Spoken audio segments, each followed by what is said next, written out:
Olá, bom dia, aqui é a Bárbara do Filhos Desafios do Ministério e a gente vai dar sequência à leitura do livro Uma Mulher que Reflete o Coração de Jesus, 30 Passos para Seguir os Exemplos de Cristo, da editora Agnus, autora Elizabeth Jorge. O capítulo de hoje, dia 3, vai falar sobre o coração compassivo. Talvez você já tenha passado pelo que vivi na semana passada. Você sabe que alguma coisa está errada. Não gosta da maneira como está se comportando ou pensando. Não consegue acreditar em como está tratando os outros ou respondendo às pessoas de forma tão insensível. Você está sem filtro e sabe disso. Não é o seu eu legal. O que eu e você quer e busca ser. Com certeza não está agindo de maneira alguma como uma mulher que é cheia do Espírito Santo e que anda com Jesus. Sentindo tudo o que descrevi anteriormente, sentei-me hoje cedo para fazer um levantamento da semana passada. Parei todos os meus afazeres e dediquei tempo para olhar para dentro do meu coração.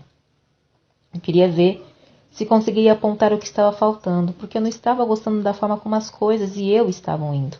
Para minha grande surpresa, a minha sondagem do coração levou apenas alguns minutos até que fiquei face a face com a realidade de que uma das principais qualidades de caráter estava faltando em mim e no meu coração.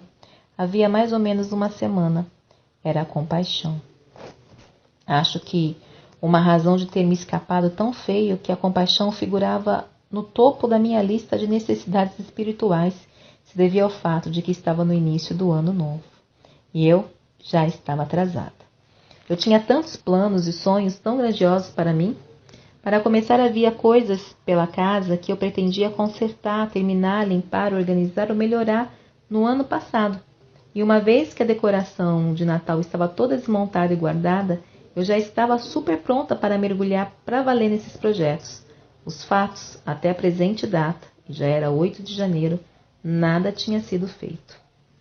Existia também um monte de bilhetes de agradecimentos que eu escreveria imediatamente antes que ficasse vergonhosamente tarde. No ano passado dissera que nunca mais faria isso, e ainda assim lá estavam eles. Se eu não desse conta dessa pilha logo, teria de começar a tirar pó dela. E as minhas resoluções e novas disciplinas que eu colocaria em prática, pelo menos neste ano, mesmo que isso me acabasse, mais uma vez, nada. Praticamente nada aconteceu em mais de uma semana nessas áreas da pobre vida patética que arrastei tanto neste novo ano. Em vez disso, o que aconteceu? Tenho estado irritada, frustrada e até chorona. Em vez de recorrer ao Pai em oração, aumentei ainda mais os meus esforços, impulso e determinação para me ajudar em minha busca por progresso nessas áreas. De forma surpreendentemente, os meus esforços carnais para ser produtiva mudaram os meus hábitos e saíram pela culatra. Lá se foi qualquer indício do que deveria ser amável e semelhante a Cristo nas minhas ações e atitudes. E Jesus nos mostra o caminho. Quando penso em compaixão, sempre me recordo de uma expressão normalmente usada nos evangelhos que grudou na minha mente. Na verdade, não consigo me livrar dela, mesmo que eu queira. Ela descreve o nosso Senhor e Salvador, Jesus Cristo. Em inúmeras ocasiões, Jesus é descrito como sendo movido por compaixão. Essas palavras são precedidas por uma cena em que alguém está em necessidade. Então são seguidas por algum ato de caridade, bondade e ajuda de Jesus. É verdade que uma imagem vale por 1000 palavras. Então me acompanhe agora através de alguns exemplos de compaixão que ocorreram nos dias de ministério de Jesus na terra. As demonstrações de compaixão. Cena 1. A primeira foto sobre a qual queremos investigar foi tirada em Marcos, capítulo 1, versículo 40 a 42. Jesus estava na estrada. Ele tinha iniciado seu ministério público oficial. Ao curar doentes e expulsar demônios, a sua fama se espalhou tanto que, para onde quer que ele fosse, multidões apareciam trazendo consigo aqueles que sabiam que estavam doentes ou possuídos por espíritos malignos. Se você acha que a sua vida é ocupada e frenética e desafiadora e pensa que está comprometida com um ministério sério para pessoas, vai querer notar como os dias de Jesus eram muito cheios. Depois de expulsar um espírito maligno em Cafarnaum, a Bíblia relata que a sua fama se espalhou por toda a região da Galiléia. Então, depois de ficar com seu discípulo Pedro e curar a sogra deste, a cidade inteira se reuniu na frente da casa de Pedro e trouxeram-lhe todos os doentes e endemoniados. Todo lugar aonde ele ia, as pessoas se lançavam sobre ele com as suas necessidades. Isso que é desafio, isso que é caos. Nessa primeira fotografia, Jesus foi abordado por um homem com lepra e fé suficiente em Cristo para dizer: se quiseres, pode purificar-me. As palavras exatas a seguir na Bíblia relatam que Jesus, movido por compaixão, estendeu-lhe a mão, tocou. O resultado da compaixão de Jesus e do seu poder. O pobre homem foi completamente purificado da sua lepra. Ao contrário das pessoas que rejeitavam e se afastavam dos leprosos, Jesus estendeu a mão e tocou esse deplorável leproso. Cena 2. Outro retrato magnífico da compaixão de Jesus está registrado em Marcos 6, 30-32. Dessa vez não havia leprosos ou estranhos em necessidade.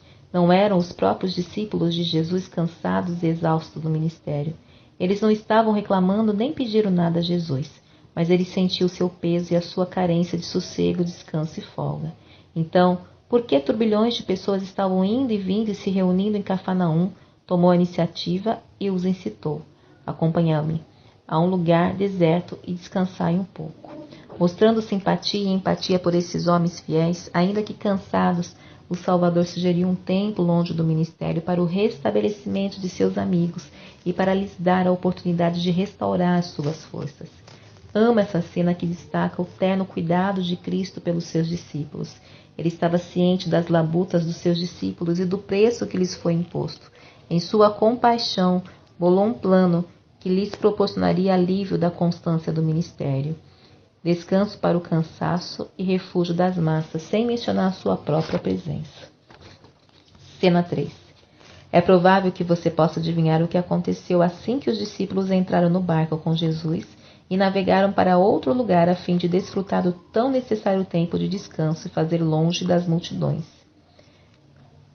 As massas, cerca de 5.000 para mais, nesse novo lugar reconheceram o grupo. Espalharam a notícia e rapidamente uma multidão correu e se reuniu no lugar para onde eles tinham se retirado. Na verdade, as pessoas foram para lá antes que o barco que levava Jesus e os discípulos chegasse. Lá se foi a chance dos discípulos terem um pouco de privacidade e restauração. A reação à multidão e às suas necessidades. Prepare-se para testemunhar na verdade 3 reações compassivas. Primeiro, lemos sobre a reação inicial de Jesus. Jesus viu uma grande multidão e teve compaixão dela. Por quê? Pois eram como ovelhas que não têm pastor. E o que ele faz a respeito dessa condição e necessidade? Começou a ensinar-lhe muitas coisas, até que já era tarde. Talvez ao contrário de você e de mim, Jesus não tenha ficado aborrecido. Ele não desmoronou porque o seu plano foi contrariado, não ficou frustrado ou aborrecido com as pessoas e não ficou irritado com essa interrupção. Não, ele foi movido por compaixão. As pessoas não tinham pastor. Então Jesus, o pastor, alimentou o volumoso rebanho com alimento espiritual, ensinando-lhes sobre o reino de Deus. Ele também curou aqueles que precisavam de cura. A seguir, enxergamos compaixão por meio dos olhos dos discípulos. Conforme as horas passavam e o fim do dia se aproximava, os discípulos também tiveram compaixão da multidão. Podemos ouvir o seu coração nessas palavras ditas a Jesus. O lugar é deserto e já é muito tarde. Manda-os embora para que possam ir aos campos e povoados em redor e comprem algo para comer. Superficialmente, a reação deles pode até parecer áspera, mas a preocupação deles era genuína e precisa. As pessoas tinham vindo de muito longe para estar com Jesus num lugar remoto, possivelmente largando as suas casas e cidades no impulso do momento quando ouviram que Jesus havia sido avistado, aproximando-se da margem. Elas não tinham trazido comida e a escuridão se aproximava. A solução compassiva dos discípulos: despedir a multidão antes que ficasse escuro demais e mandar as pessoas para casa a fim de poder comer e encontrar um lugar onde passar a noite. Então, era a vez de Jesus novamente demonstrar compaixão. Ele se voltou para os discípulos que tinham sugerido o plano A, uma sugestão prática para um grande problema: manda-o embora. Jesus, sempre o planejador perfeito, apresentou o plano B. bede bela e brilhante, dá-lhes de comer vós mesmo. É claro que isso era impossível quando você está olhando para um grupo de mais de 5.000 homens, sem mencionar as mulheres e crianças que os acompanhavam. Então Jesus operou o impossível, um milagre. Ele multiplicou 5 pães e 2 peixinhos, fornecendo comida suficiente para as pessoas ficarem satisfeitas. Incrivelmente sobraram 12 cestos cheios. O modelo de compaixão. Compaixão era a especialidade de Jesus. Como já mencionei, ele era movido por compaixão. Sabemos que compaixão significa ter piedade da condição dos outros. Ser compassivo é ser misericordioso, estar cheio de empatia e misericórdia. A compaixão mostra interesse. Na verdade, ela mostra profundo interesse. Ela ora, pensa, procura e busca ajudar os que estão em necessidade com os que precisam. Faz o trabalho necessário para prover o cuidado, até quando, cansado, tarde da noite, a noite inteira. Ela se origina das preocupações genuínas com os sofrimentos e infortúnio dos outros. Ninguém pode se equiparar a Jesus quando o assunto é compaixão. Ele, sendo Deus encarnado, é o homem mais compassivo que já viveu e andou na terra. Para ele, isso vinha naturalmente, revelando que essa era a sua natureza divina. Ele era perfeito, assim como a sua compaixão. Felizmente, podemos cultivar a compaixão. Podemos crescer nessa questão do coração. Podemos orar e fazer o propósito de nos interessar mais pelos outros, sentir as suas dores e reagir com uma mistura de piedade e ajuda. Louvado seja Deus, porque podemos esmiuçar e aprender com o álbum de fotos da terna compaixão de Jesus na palavra viva de Deus. O que sobra em nosso coração e em nossas ações quando está faltando algo tão belo e semelhante a Cristo como a compaixão? Eu sei a resposta para essa pergunta. O que sobra é algo terrivelmente feio. Sem compaixão, vivemos na esfera oposta, uma esfera de frieza e falta de compaixão.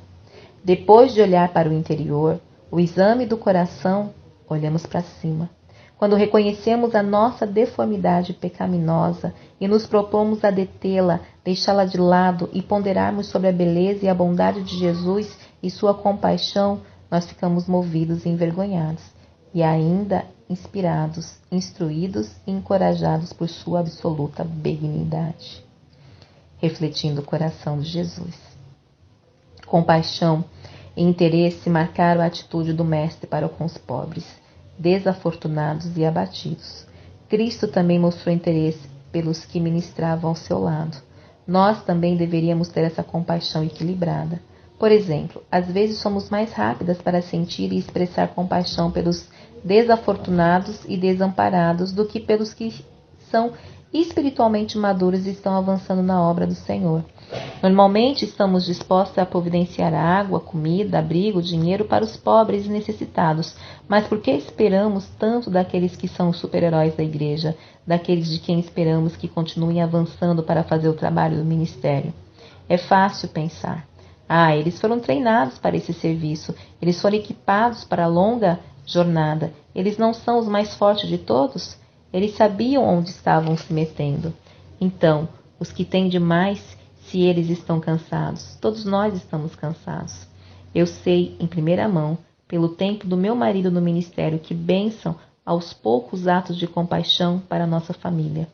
Jim dava tudo de forma plena e alegre e não esperava nada em troca. Esse tipo de compaixão concedida a ele e à nossa família aqui e ali, ao longo do caminho por cristãos sensíveis, era vista como um presente de Deus. Você conhece algum missionário a quem precisa e que possa mimar quando ele estiver em casa de licença? Você tem condições financeiras para oferecer ao seu pastor e à esposa dele uma pernoite num bom hotel? Existe alguém na igreja que serve incessantemente e poderia fazer bom uso de um vale-presente de um restaurante sendo recarregado e renovado ao mesmo tempo? Para quem hoje você pode estender a mão em compaixão? Uma coisa pela qual oro para fazer diariamente é estar vigilante àqueles em necessidade. Nada tão dramático como um leproso, mas alguém, qualquer um em necessidade. Tal oração me faz lembrar de portar um coração compassivo para seguir nas pegadas de Jesus e ter compaixão uns pelos outros. Uma oração. Querido Jesus, enche o meu coração com compaixão e preocupação por aqueles que precisam de ajuda ou em desespero estão. quebrando meu coração até que eu consiga enxergar aqueles que da minha bondade pode precisar. Amém. Bom dia, até amanhã.